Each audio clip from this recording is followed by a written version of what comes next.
ଭାଗ୍ୟ ଖେଳୁଛି ସିନ୍ଦୁର ଖେଳ ସିରିଏଲରେ ଆପଣମାନେ ଆଜି ଦେଖିବା ପାଇଁ ପାଇବେ ଗୋଟେ ବହୁତ ବଡ଼ ଟ୍ୱିଷ୍ଟ ଦେଖିବା ପାଇଁ ପାଇବେ। ଯେତେବେଳେ ଲିପିକା ଆୟୁଷଙ୍କ ଜନ୍ମଦିନ ପାଇଁ କେକ୍ ବନାଉଛନ୍ତି, ଦୁର୍ଭାଗ୍ୟବଶତଃ ସେଇ କେକ୍ଟି ତଳେ ପଡ଼ି କେକ୍ଟି ନଷ୍ଟ ହୋଇଯାଉଛି।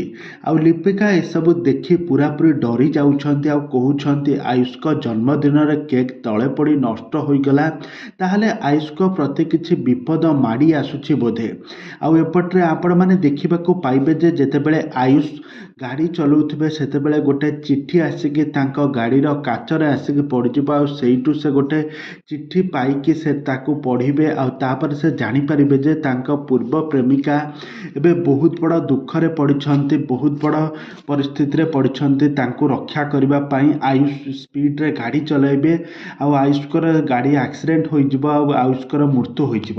ତେବେ ଦର୍ଶକ ବନ୍ଧୁ, ଏବେ ଭାଗ୍ୟ ଖେଳୁଛି ସିନ୍ଦୁର ଖେଳ ସିରିଏଲ ଏବେ କାହାଣୀରେ ଏବେ ଆଗକୁ ଏବେ କ'ଣ ଆସିବ, ନୂଆ ଟ୍ୱିଷ୍ଟ କ'ଣ ଆସିବ, ନୂଆ ପରିବର୍ତ୍ତନ, ଏ ସମ୍ପର୍କରେ ସବୁକିଛି ଜାଣିବା ପାଇଁ ହେଲେ ଆପଣମାନେ ଆମ ଚ୍ୟାନେଲ ସହିତ ଯୋଡ଼ି ହୋଇ ରୁହନ୍ତୁ।